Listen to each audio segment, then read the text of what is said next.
The cage rang with the bellows of battle, the clash of steel and the howls of those lost to frenzy. The space was lit by pyres of bodies stacked at either end of the arena, the burning dead filling the air with the smell of charred flesh and bubbling blood. Men and women fought and died, wielding bloody axes and spears, swords, mauls and other brutal weapons. Some sparked with power fields, and others roared with ripping chain teeth, but others were older, cruder things. It didn't matter in the end, for they all broke bones and rent flesh, letting out the rushing, spurting fluids that ran in rivers along the deck plates, dripping through rotting drains that seemed to greedily drink the offerings given to them. Those who fought and died in the cage were not the only ones in the bowels of the battle cruiser Fangs of Blood. The cage was ringed by giants in red armor, all of them watching the slaughter. Like the weapons wielded by the combatants, the onlookers were all different, but they had all been shaped for a singular violent purpose. Some roared wordlessly, their helmets doffed and their scarred faces bared as they added their voices to the cacophony of murder. Others stood silently, the red eye lenses of their helmets betraying nothing as they drank in the sight before them. Some of the huge figures paced, as if the very presence of such carnage propelled them to some kind of action. Others stood still as statues, drinking in the spectacle, not moving a muscle, even when blood spattered their armor through the steel grating that enclosed that gladiatorial circle. A booming filled the chamber, like the hand of some terrible god pounding on the door to hell.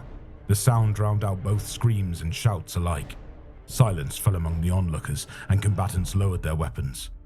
All of them looked toward the figure who sat on a raised dais above a pile of severed heads and glistening skinned skulls. A figure whose fearsome warplate seemed to shift and move like a living thing, with spines and spikes erupting from its surface like the marks of some terrible blessing.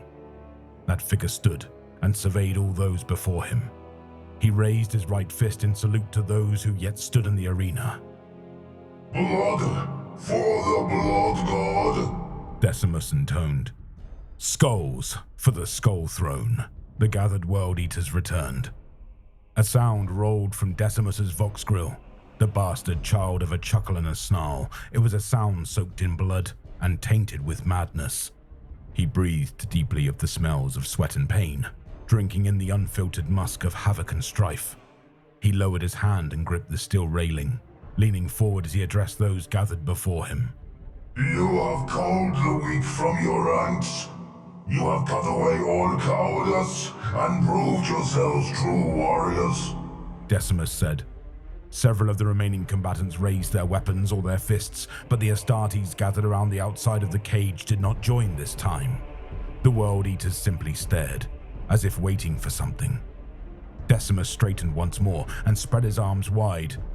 "A final opponent awaits you. The Hunter of Souls is watching. Do him honor." Desimus pressed a button on the control bank. Chains rattled and clanked, and heavy hydraulics whined as a deck plate drew away. A lift rose from beneath the cage, bearing a figure into the arena. He was huge, dressed only in the tattered remnants of a body glove that did nothing to hide the fresh scars along his body or the gleaming interface ports that dotted his limbs and torso. Tattered, matted hair hung in his face, and his wrists were manacled in front of him. Despite the dirt and the blood spattered across his form and the chains binding his arms, he stood at ease. The mag locks on the lift snapped into place and gas hissed. The bloodied champions of the arena all turned to regard the newcomer, shifting their stances and their grips. A low animal growl went through the ranks of the watching Astartes. Like called to like, and they knew one of their own when they smelled him. For a moment nothing happened. Time seemed to slow, and an eternity passed in the flicker of a single flame. Then, one of the champions, a savage-looking woman with a shaved head and wild eyes, raised an inhaler to her mouth. She squeezed the trigger, and her eyes went wide as the chemical concoction rushed down her throat and into her lungs, slamming into her bloodstream. She loosed a guttural roar and lifted her chainsword, revving it in the air. The others followed suit, muscles flexing and rage stoking once again as they dosed themselves with a mixed cocktail of murderous substances. The fanatics rushed their new foe as one, each of them intent on being the first to spill more blood for the Lord of Skulls. The massive man didn't so much as flex a muscle though. He simply stood, his arms loose in front of him and his head lowered. The air around him was almost serene. It was as if he wasn't aware of the screaming tide of death bearing down on him, or he simply didn't care. The cultist closed the distance. One step, then another step. Then they entered his circle of blood, and the Marine moved. The screaming woman brought her chainsaw down in a two-handed grip, but instead of biting into her target's chest, the teeth struck sparks against the chain between his manacles. The Astartes rotated his shoulders, looping the chain around the weapon before pulling it taut. The weapon exploded in a cloud of steel teeth and snapped links, and while they dug gouges across the Marine's skin, the shrapnel pulped the woman's iron tongue, and a spike of hot metal slashed her throat, ending her scream in a bloody gurgle. He drove a powerful kick into her sternum, sending her body flying into a second screaming assailant with enough force to take him off his feet. As soon as the Astartes brought his foot down, he pivoted and brought up his manacled hands again. An axe swept through the space where he'd been standing. Before the frothing wielder could finish the arc and bring the weapon back into play, the Marine snapped both hands outward, pulping the man's skull in a single blow. Stepping forward, he caught the axe before it could hit the ground, spinning with the movement and flinging it overhand. One of the cornates ducked beneath the spinning blade, but another wasn't fast enough, catching the weapon full in the chest. The blur of movement continued, with blood spraying and bone fragments clattering wetly across the floor. In less than half a minute, the Marine had slain every one of the berserkers who had sought his death. The Marine stood, surrounded by his bloody handiwork, surveying the garden of corpses he'd planted. Lusty cheers rose from the Astartes gathered round the cage, approval roaring from the World Eaters. As they cheered, the lone Marine stalked from corpse to corpse, bringing his heel down on their heads, pulping them to pieces. The cheers grew quieter and quieter as he went about his grisly work, until all the Astartes had fallen silent once more. The Marine brought his foot down one more time, and the sickening crack of bone echoed across the arena.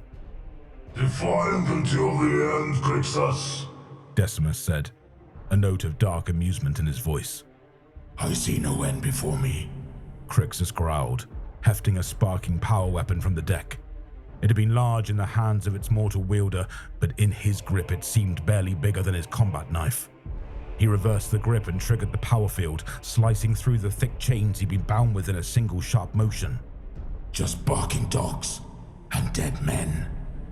Fists hammered on the cage, and challenges were hurled, along with wordless shouts and empty taunts. Crixus merely put his foot on the body of another man he'd slain and ripped the hurled axe from his destroyed chest cavity. It was a crude weapon, but sharp and deadly, just like him. Desimus brought his hand down again, and the boom of the blow drew attention back toward the warband's leader. Bold words, Desimus declared, the amusement gone from his voice. We have done you a kindness, brother. Now that the nails have been fed, you are fit for a true battle. Am I to enjoy your threats until I end myself then? Crixus asked, his sharp barking laughter rolling off his tongue along with the insult. As you wish, Desimus said, pressing another switch on the command panel. Strength and honor, brother. Crixus frowned as mechanisms whirled and clanked, a deck panel on the other side of the cage lowering, then drawing aside. A second figure emerged from beneath the deck. He was nearly as large as Crixus, though his short brush of hair was a white blonde, and he bore several service studs along one side of his forehead. He bore no weapon, and he wore only dirt and blood, along with simple twist of cloth around his waist and nethers.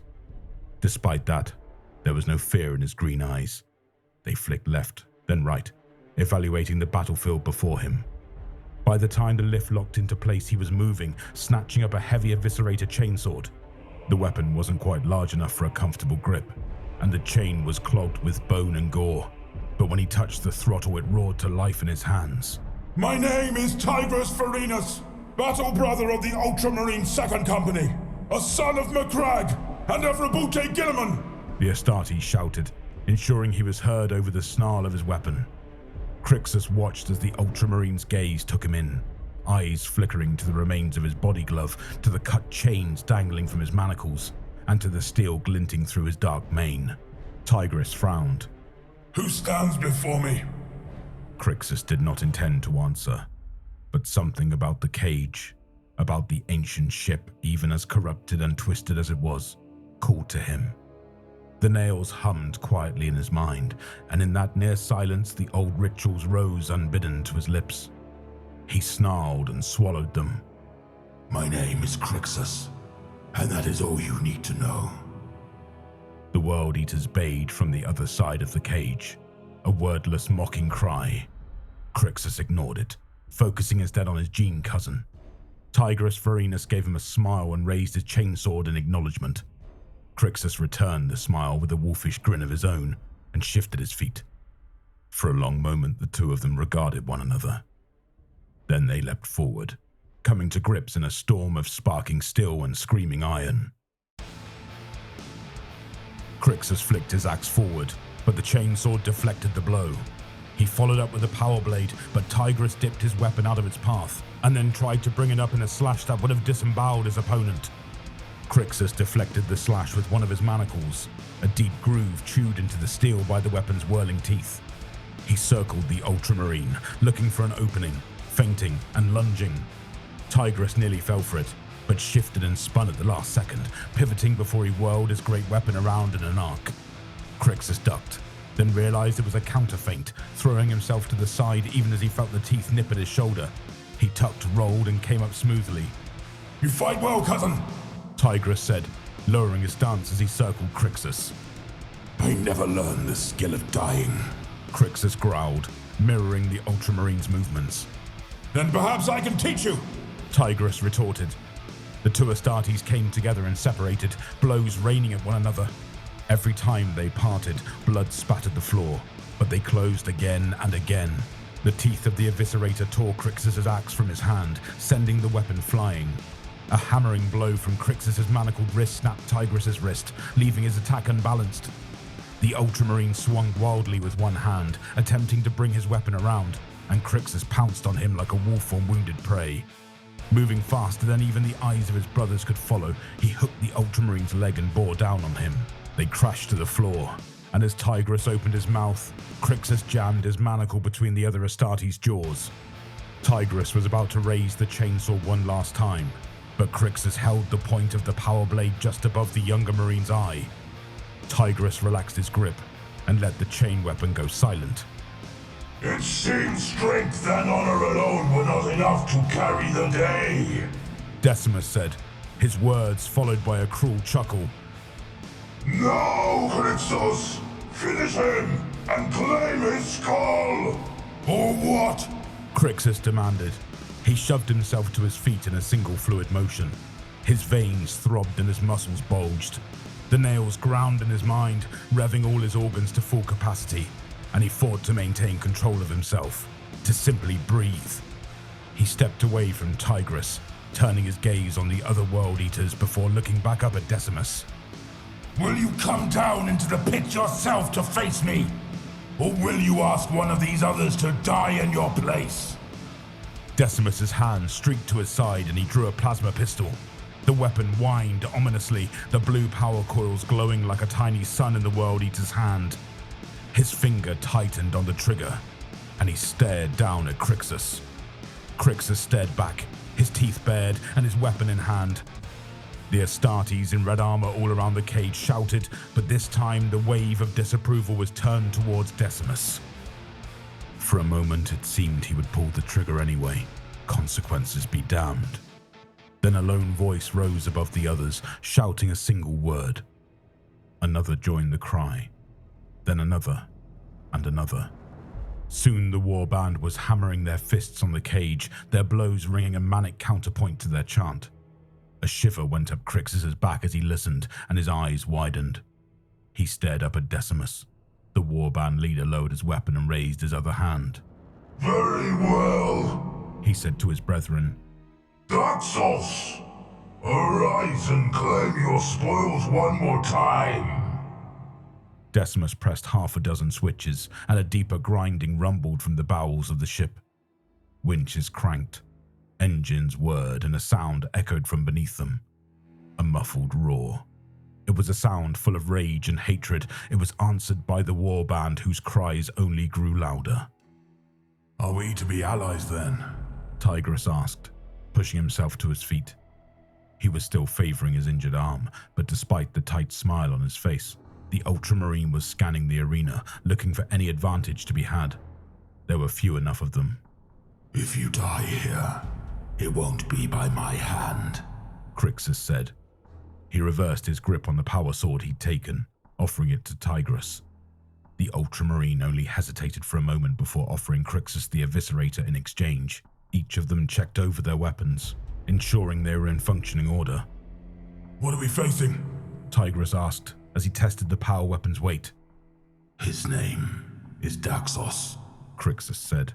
I gathered that, the Ultramarine said, raising his voice to be heard over the rising tide of sound all around them.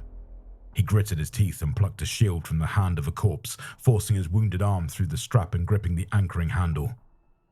What else do you know about him?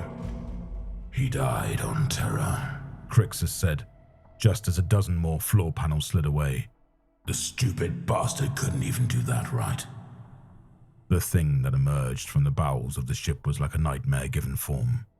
It was bound in massive chains, but even so it towered over even the Astartes, a malformed creature of twisted steel and pulsing rusting flesh.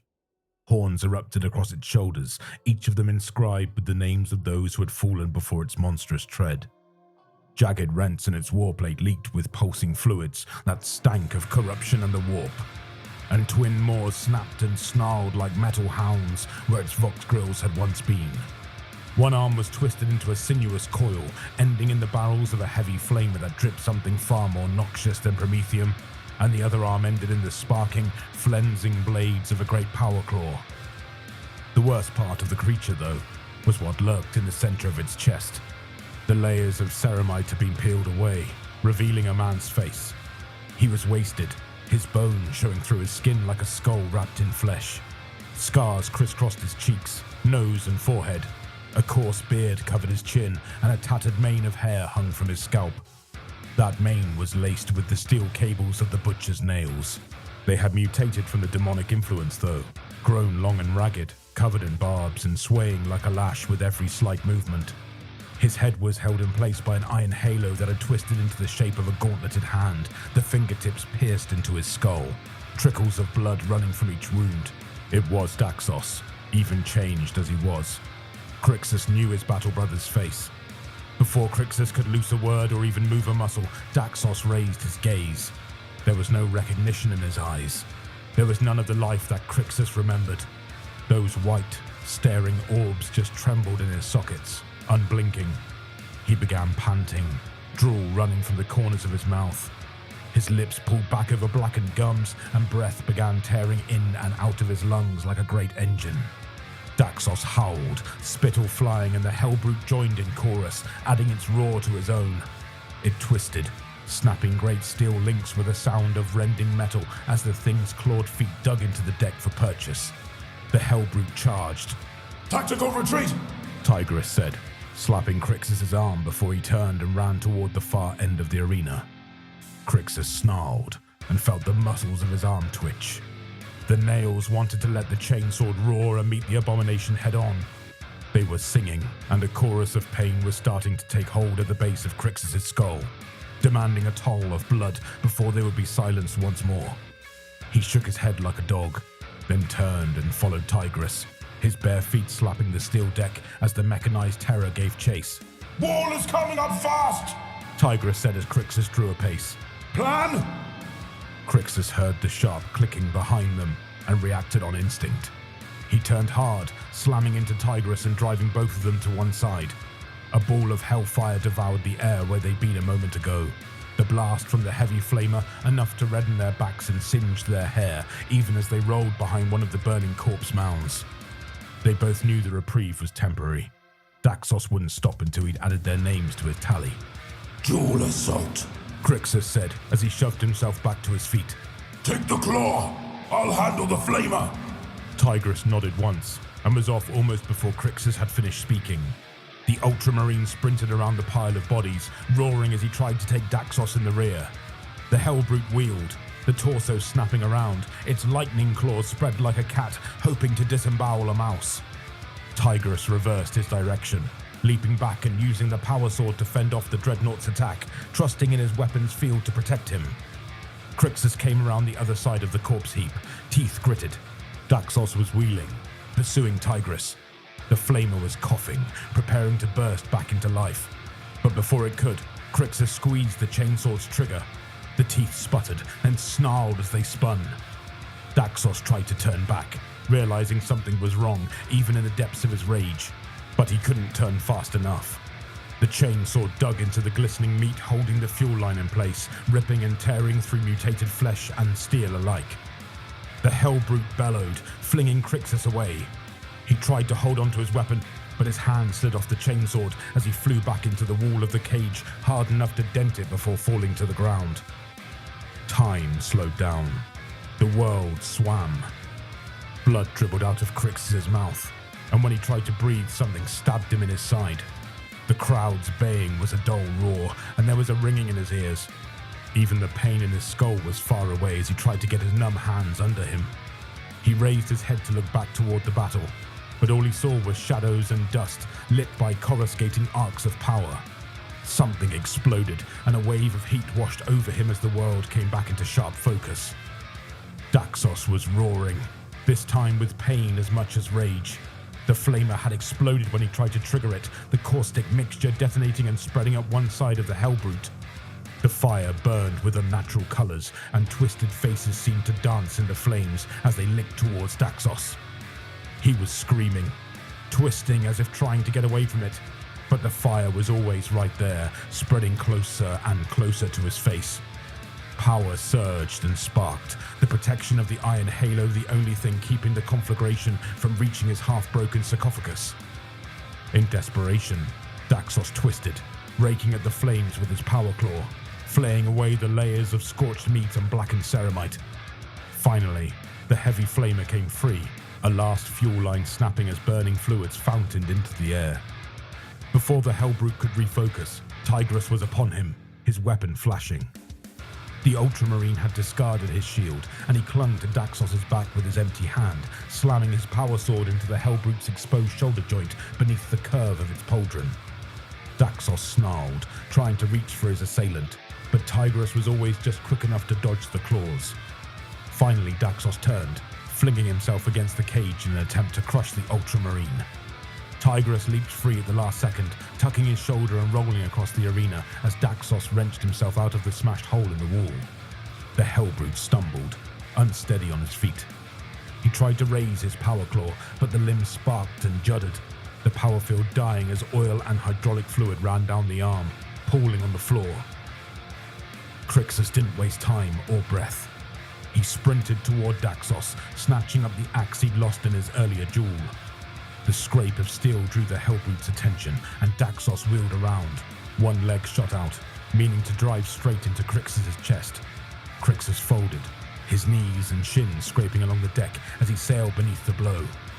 As he went, he flexed his throat and spat, emptying his Betches gland into the Hellbrute's hip joint. The Hellbrute shifted, trying to stomp down, but Crixus was already up and moving again, wheeling around as the shredded skin on his legs clotted and scarred over in moments. Daxos's foot crashed down onto the deck plates, and the Hellbrute shifted, twisting all its weight as it lashed out at Crixus again. Once again, Crixus tucked and dodged, this time lashing out with his axe, slamming into the sizzling caustic mess his spittle had left behind. The two of them danced, Daxos spinning, wrenching, attempting to catch Crixus with a knee, a foot, or his remaining unresponsive arm. Invectives and rage spilled from the Vox grills, and Daxos barked along with them like a rabid creature. Crixus ducked, twisted and dodged, utterly focused on every creak and every movement of the Hellbrute. He brought his axe around again and again, hammering on the same spot, hacking at the joint. He brought his weapon down one last time, and Daxos shifted, tensing, and crushing the axe as he flexed the hip joint. The Hellbrute shifted, yanking the weapon away. Crixus backpedaled. Daxos made to follow, lifting his leg and stamping down onto the grating. Metal shrieked and flesh tore as the joint finally buckled. Daxos stumbled, falling to one knee. Before the Hellbrute could find his momentum and readjust, Tigris rushed in, driving his power blade deep into the thing's remaining functional knee joint. Boiling fluid spurted like arterial blood, and Daxos roared. He struggled, his shoulders pulling at the restraints of his sarcophagus, and his eyes rolling like a trapped animal. Black smoke belched from the exhausts on the Hellbrute's back, and the engines whined loudly enough to drown out the crowd. The Hellbrute's frame shifted, then went still. The engine slowed but didn't die. It was once more nothing but a living tomb. No, Daxos rasped, his nostrils flaring as he tried to pull his head away from the ruined halo that held him immobile. No. Now what? Tigris asked, panting, his muscles bunching as he ripped the power blade free of the Hellbrute's leg. Before Crixus could answer, Daxos went silent. When Crixus raised his head, he found Daxos was looking at him and seeing him. The crippled World Eater touched his tongue to his ruined lips and coughed through his ravaged throat. Crixus? Daxos managed, blood running from the corners of his mouth. Is that you? It's me, brother, Crixus said. Tigris held out the hilt of the power blade, and Crixus took it as he warily approached Daxos. It hurts, Crixus, Daxos moaned. The barbed tendrils rooted in his skull began to sway like agitated cattails. Tears welled in Daxos's eyes, and he stared into Crixus's soul. The nails. They've eaten so much of me. I don't know how much is left. You should have died on Terra, Crixus said, as he grabbed hold of the Hellbrute's pauldron and hauled himself higher. We all should have. I tried, Daxos said through gritted teeth. Blood began leaking from one eye, and veins pulsed along his skull. His breathing intensified again, and there was a grinding, whining sound from deep within the sarcophagus. No, not again. Please, brother. End this. Let me die in Astartes, and not that thing. Crixus pressed his sword forward. He expected resistance, but too much damage had been done. The iron halo sputtered, barely slowing his thrust. The blade took Daxos through the eye, cleaving out the back of his head. Blood sizzled into steam as it made contact with the power field, and the psycho-surgical implants that had racked the World Eater with agony for millennia sparked and went silent as they were cleaved apart. The life support systems whined and snarled, forcing breath in and out of Daxos's lungs, but it was a lost cause. Even though his meat was still breathing, the light had left Daxos's remaining eye, and his mouth hung open. The muscles finally relaxed. Crixus withdrew the blade, reversed his grip, and drove the sword through Daxos's skull and into his body cavity. His bones cracked and shattered, his organs ruptured, and what was left of him was unmade so thoroughly that nothing, no matter how determined, could make him serve its will any longer. The sword was heavier to pull out of Daxos than it had been to put in, and blood was pounding so hard in Crixus's ears that for a time all he heard was the sound of his twin hearts beating. As he leapt down from the destroyed Hellbrute, though, he saw the gathered World Eaters hammering on the walls of the cage, their fists and voices raised as one. Out of that din he heard another sound, another word, belted out with the zeal of true believers. They were calling his name. For a moment, Crixus could only stand there, the fervor of the crowd's call washed over him, filling his ears and making his brain thrum in time with their ringing fists. The cheers of the crowd, the respect of his brothers, the taste of breath in his lungs, and the silence of the nails produced a euphoria that filled him nearly to the brim. Part of him wanted to embrace that, to raise his weapon in the air and add his voice to the tumult. As Crixus ran his eyes over the gathered World Eaters, though, his rage began to bubble once more. His gaze fell upon the shattered sarcophagus and Daxos's remains. He watched as blood dripped from the ruined corpse, pooling onto the floor in a steaming, cooling puddle. He remembered the way Daxos had called out advice from the side of the arena, laughing at his brother's stumbles and cheering at their triumphs. He remembered how he would painstakingly carve the names of the fallen inside his armor, so they were never forgotten. He remembered how Daxos had painted over the rampant hound on his pauldron rather than carve it away, as his own small way of remembering who he had been. Crixus felt his rage boil over into fury, and he howled. "Shut your mouths, you barking curs!" Some of them did, as shocked as if Crixus had struck them. One or two stood as unmoving as statues, their fists still raised as they stared at him. Others tried to shout him down, but Crixus didn't let them. "You stand there, baying for blood like beasts, when you should bow your heads!" Crixus roared. He pointed his sword at the wreckage of the Hellbrute. "A brother has fallen, and you would lick the hand that held the blade!" The assembled World Eaters snarled, and their pounding resumed. Their anger rose, and challenges were issued. Desimus shouted, and even with the enhanced vox grills, his voice was lost to the sound and fury. Crixus stood before it all, unbent and unbowed, his blue eyes meeting every glare he saw through the walls of the cage. Some managed to hold his gaze. Many did not. Some, though, merely nodded and crossed their fists over their hearts. "We would have offered you a warrior's death," Desimus snarled, once the wave of Warband's wrath had crashed. "I offer you the same!" Crixus shot back, his lip curling back from his teeth like a half-feral mongrel. He pointed his sparking sword at the gathered Astartes, turning a slow circle. "My name is Crixus, son to none of a place that was dust 10,000 years before you were ever born. I am a battle brother of the Warhounds, and I will be your doom." The storm broke, and 1,000 things happened at once. Desimus snatched his plasma pistol from his side, but before he could bring it level, Tigris flung the shield he discarded during the fight at the warband leader. Desimus rotated his hand, protecting his weapon, but the bolt of plasma blasted through the cage and into the breastplate of a World Eater on the other side. The armored figures forced their way through the doors, as well as the break left by Daxos, each of them eager to take the field first. Battle cries echoed, and then Crixus saw nothing but red.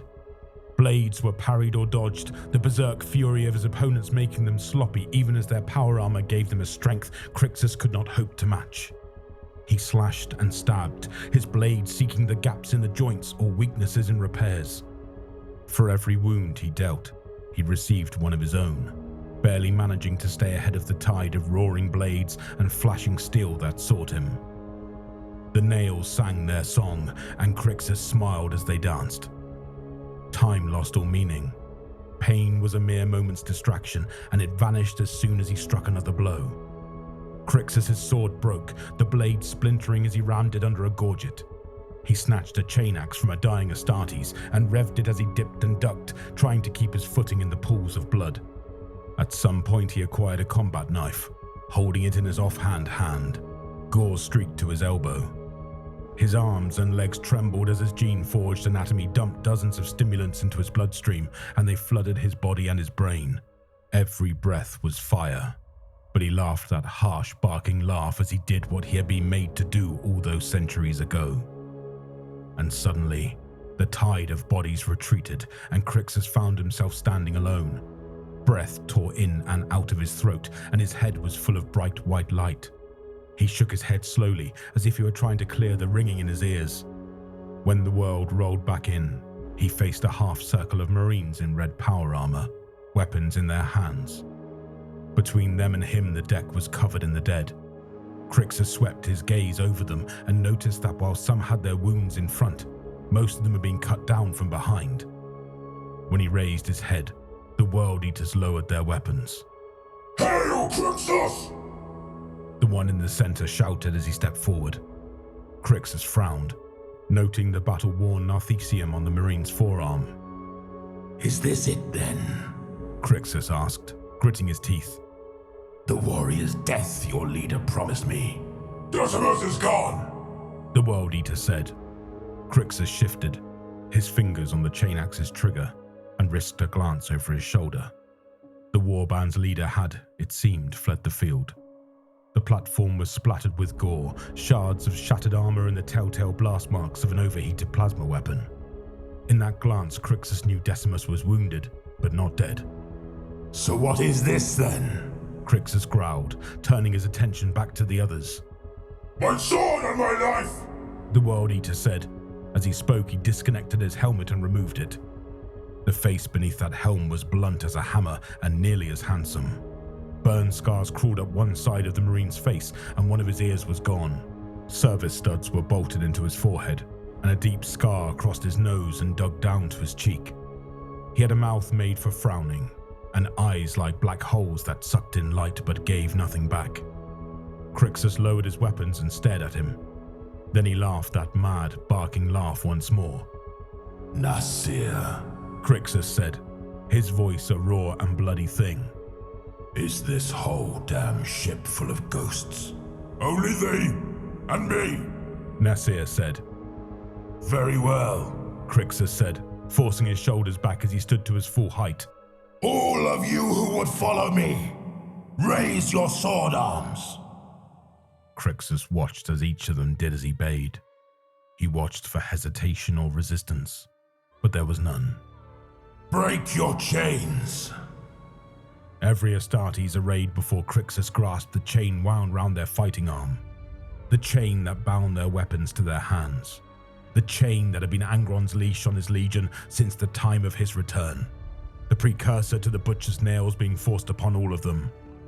Crixus watched as those chains snapped, the twisted, mangled links falling to the deck with a sound that was somehow loud in the broken battlefield of the cage.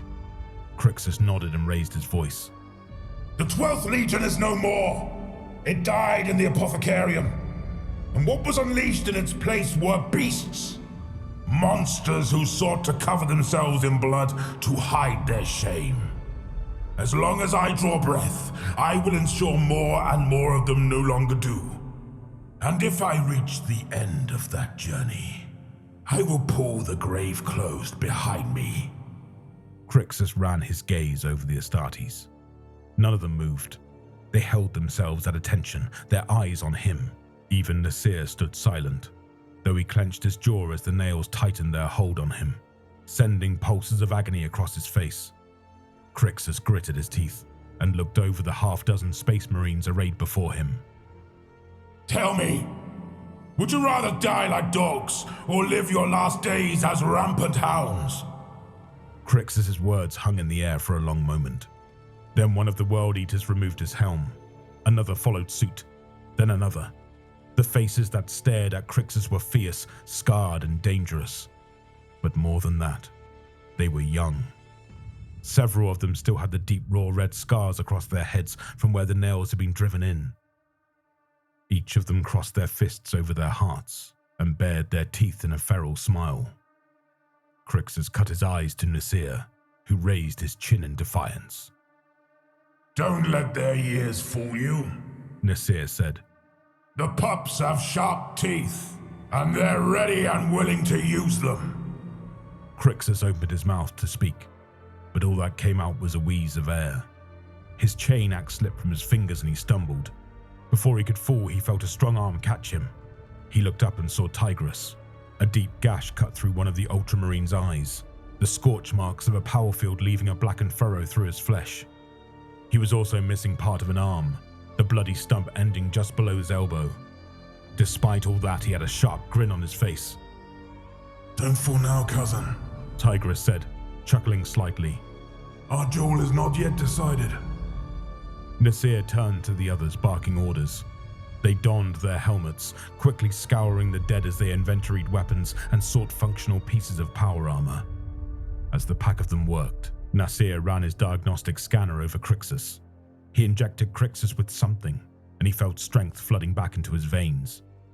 Crixus's teeth clacked closed, and every muscle seemed to flex at once. Don't bite your tongue off, Nasir said, as he pulled a shard of steel out of Crixus's back, sealing up the wound with a bioepoxy compound. He moved from one injury to another, assessing the damage, and letting his whirring tool put Crixus back together one piece at a time. You might need to give another stirring speech. How many are left? Crixus asked. 3 dozen more Astartes scattered throughout the ship. Nasir said. As he spoke, alarms began blaring, and the ship started to rumble and groan as gates rolled down and blast doors sealed. A few thousand additional crew. All of them on alert.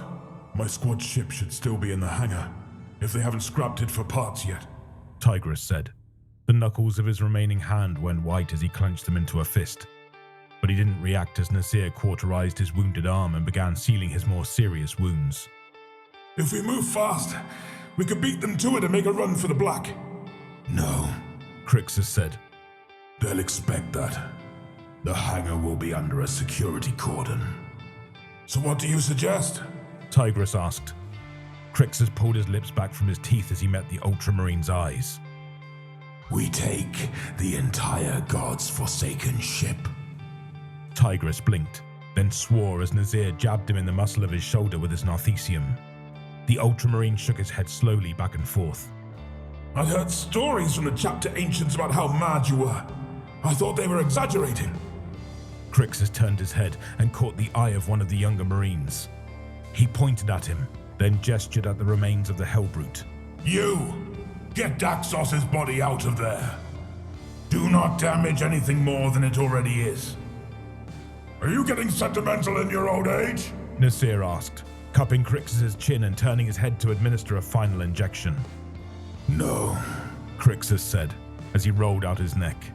His pain was mostly gone, and every breath seemed to fill the entirety of his lungs. He watched as what was left of a friend he'd lost so long ago was disconnected and dragged out of the tomb he'd been forced to suffer in for millennia. A tomb that had driven him mad in darkness and silence, where he couldn't even escape into sleep. Once we've taken this ship, I'm going to rip Desimus out of his armor, put him in that sarcophagus, and leave him there until the nails have eaten him down to the bone.